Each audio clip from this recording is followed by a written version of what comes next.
Okay, everybody, it has been day one, and it's been pretty uneventful. I think I have been gearing myself up for this 15-day juice fast that, um, today wasn't real big. I kind of had a few thoughts about eating my cat, but I let those pass. I've been drinking a lot of water with lemon in it, and I made my juices, and I've actually purchased some juices too so that I could have like quick access to them if I needed it. So what brought me here? Okay, I'm not really sure where I want to start, but I guess I'll go back to where it originally started. About a year ago this December, I had a normal doctor's appointment, and I've always gotten my test results. I've always kind of gone over the blood work. I've gone over other things, other exams that I've had. I just kind of like to be in control of what's going on with me. It's my body, it's my life, so I kind of want to see. So last year I had noticed a little bit of an increase in a level called TSH, and I began to look into it, and it's your thyroid. And I didn't think a lot of it. The doctor had called for some more tests, and the tests came out normal. So I didn't pay much attention to it. She didn't either. And this year, in December, I went back for another test and, of course, another blood draw. I actually request them, and the TSH level more than doubled, and I was concerned. And I don't know. Yeah, she did. She did do some more tests, and they came back normal again. And I didn't hear from her.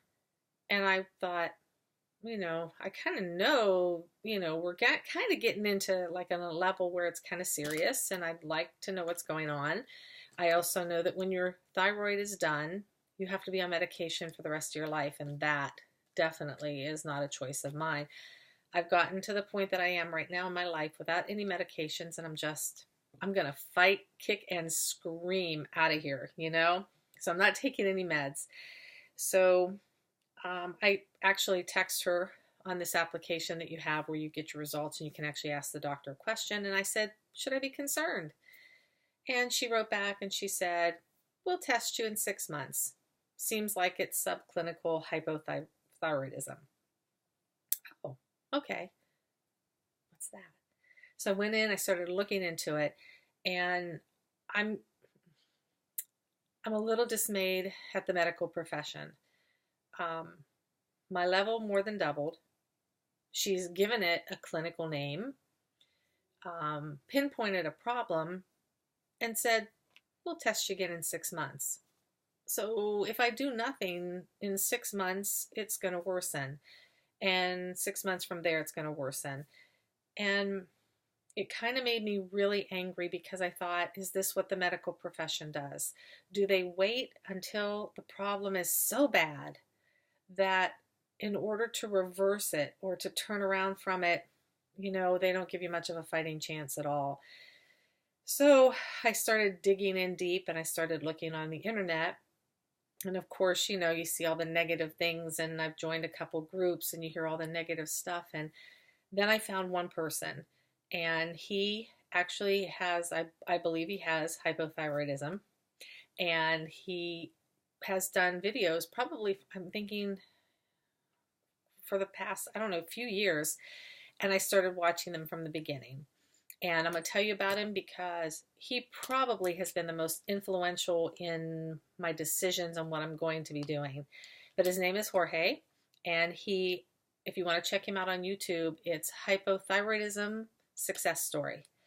And it's just been interesting watching him go through the years of all the different things. I mean, he's actually done half the work for me.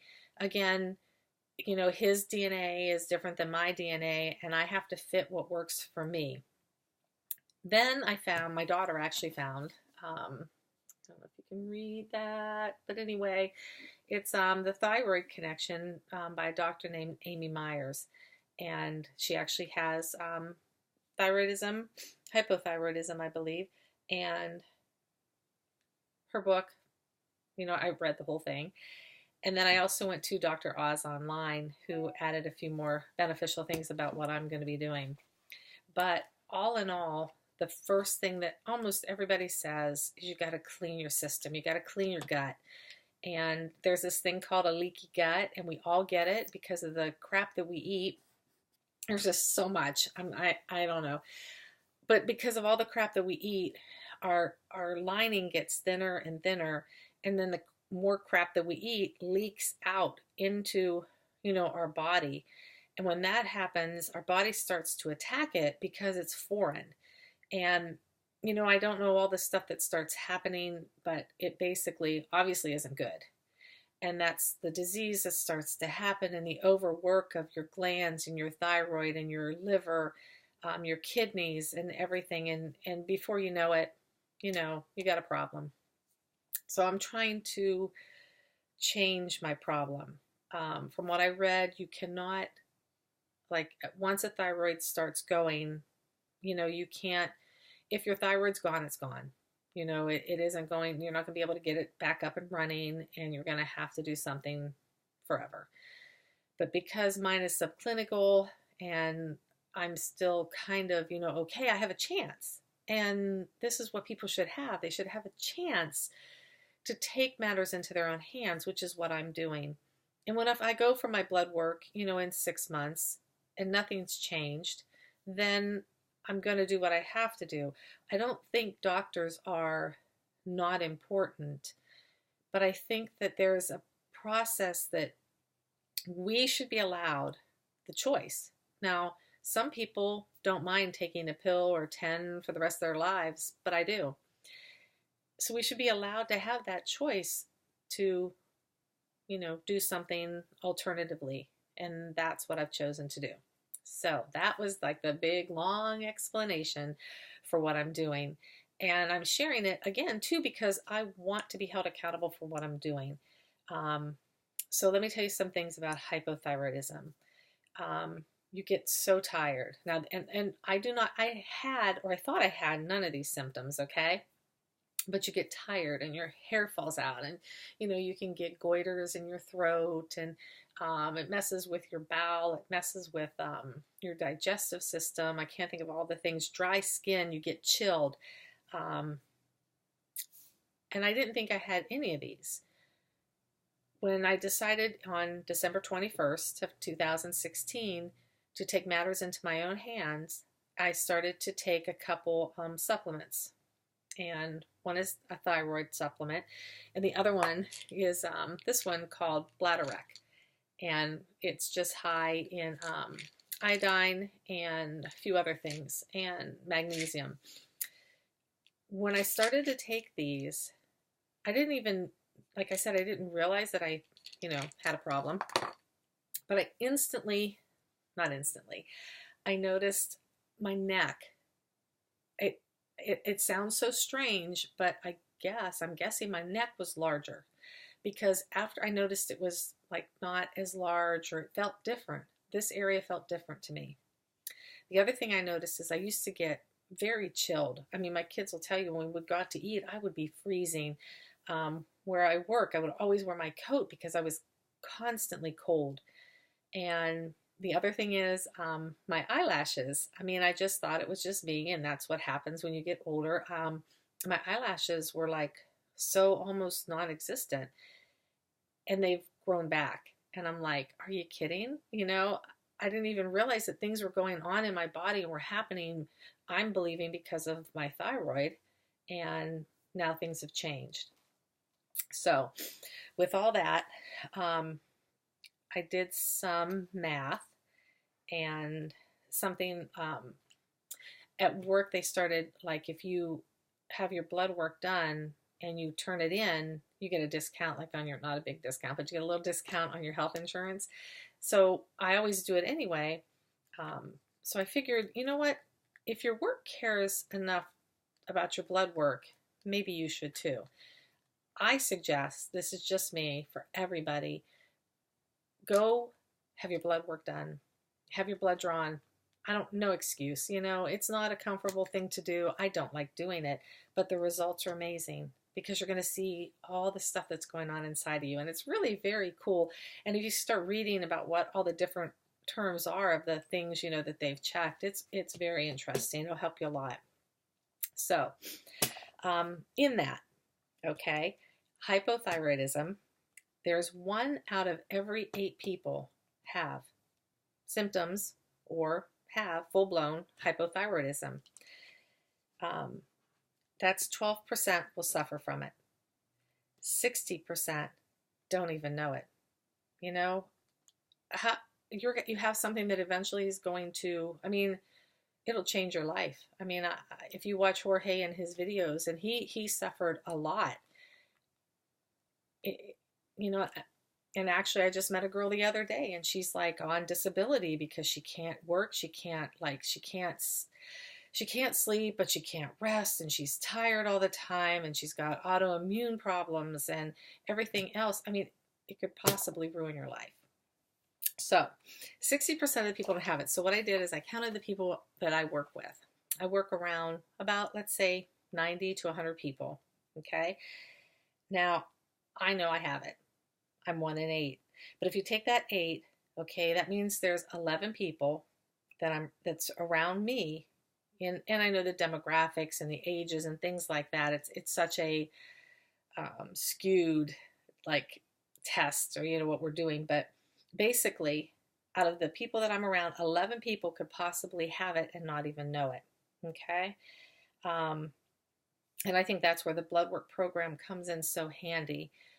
But the sad thing is that doctors aren't going to react until it's bad enough that, you know, chances are you're not going to be able to reverse anything but take the medicines that they want you to take. And so many of those medicines have effects of other things that, you know, we're going to treat this, but, you know, it's going to ruin this. And then we're going to treat that, but it's going to ruin this. And, oh, and that's going to cause you so many problems. Just not worth it. So you can see why I become so serious about taking a 15-day juice, you know, detox. What I'm doing is I'm basically cleaning my gut. I'm resetting my body. I'm going to get everything that's kind of whacked out, you know, in order.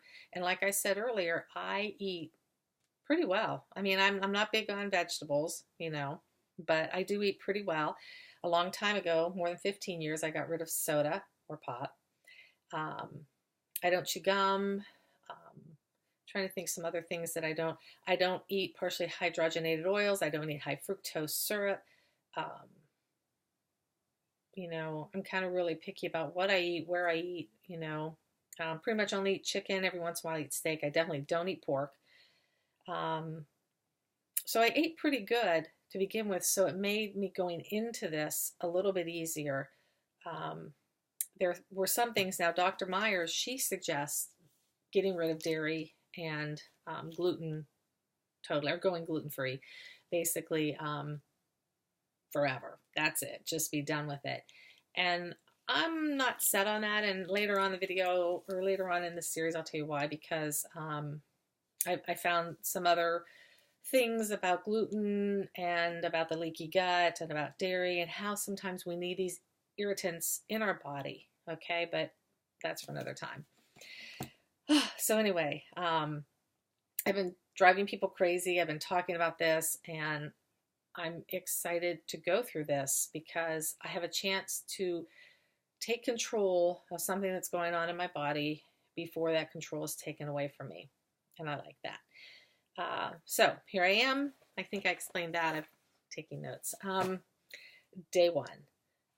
Today I went and picked up more vegetables, and I've made 6 mason jars full of juice. It'll probably last me about 2-3 days. I work on Wednesday, Thursday, so I'm going to have to kind of prepare and see how that goes for me. Drank a ton of water with lemon juice, or lemon. I don't use lemon juice, I just use lemon. And today's been okay. Like I said, I've had a few moments like I've really kind of thought about eating, but I'm kind of more set towards the goal and the end goal of this. At the end of the 15 days, I don't know what I'm going to do. I might continue on. I might, you know, start breaking myself back in. There's several things that when you're hypothyroidism is that you have to bring back things that could be irritants or problems for you. Nuts, grains, eggs, I'm trying to think what else. There's a few other things. So you introduce those back into your body one at a time. So to see if you have any kind of reaction to them. And basically that's like, messing around with your autoimmune system and seeing if you're kind of like a little bit allergic or a little bit sensitive to those things. And if you are, you know what? You don't need them. So before I freak you all out and scare you about all the things I'm going to be doing, I won't tell you all of them right now, but I'm excited. I'm excited. I'm kind of concerned. I'm like, oh, what's going to happen? I know from fasting prior that the first 3 days are the worst. Today's been pretty good. I don't know if my body's just so full of the crap I ate last night or what. So other than that, day 1 has gone pretty well. And I'm going to keep notes, so I hopefully don't keep going over and over things. But basically, my thyroid's struggling to exist, and I want to help it exist more.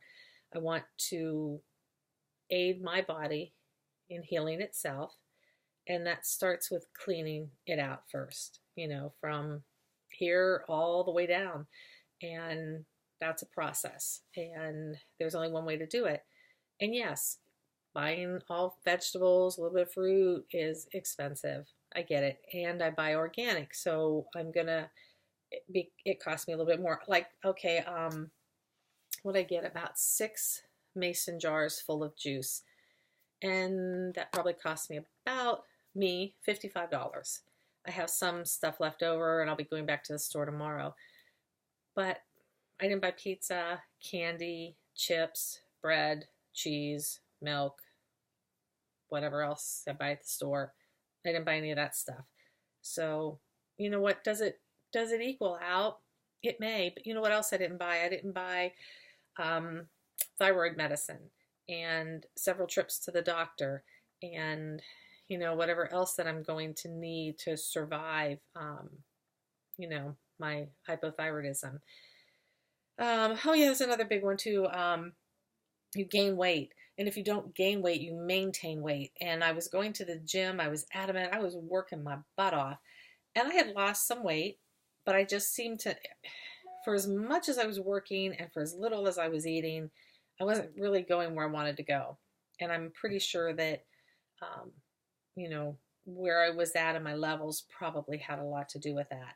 I've kind of cut out the gym for right now, and I'm doing yoga and a few other things. And that's about it.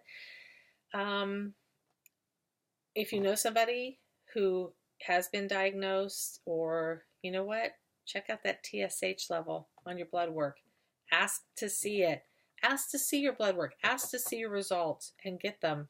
It's so important. You know what, I'm not sure if the doctors, maybe they're not, taught to be preventative. Because it just seems that basically they like to shove pills at you and that's about it. And I like my doctor, and she listens to me, and I know that she'll be like, knowing that I'm doing this. And when we get back together in 6 months, I'll tell her what I've done. And when we take the blood work, we'll see if it works. I believe it will, because I know I'm going to feel better. I already have seen results just from supplements. So if I'm going to clean my body out and go back to how I was eating better, it could only be better. Right? I mean, it's worth a shot. And I think this goes for a lot of other things as well. And again, I'm not a doctor, and I'm not going to hand out advice. I'm going to try not to do that, because your body or whatever is so different from mine. I'm just going to tell you what I've done. I'm going to try not to share a lot about, you know what I'm saying, like the supplements that I'm taking. I'm going to give you some advice. I'm going to send you in some directions, but you know what? The battle's yours, and you're going to have to dive in there, and you're going to have to find what works for you, just like I did, and just like Jorge did, and just like Dr. Myers did. I mean, it's all out there. We just got to find it. We got to put together what's right for us. So I've talked enough. Everybody, you guys have a good night, and I'm going to go to bed, and I'm going to wake up, and I'm going to start day 2. Talk to you later. Bye-bye.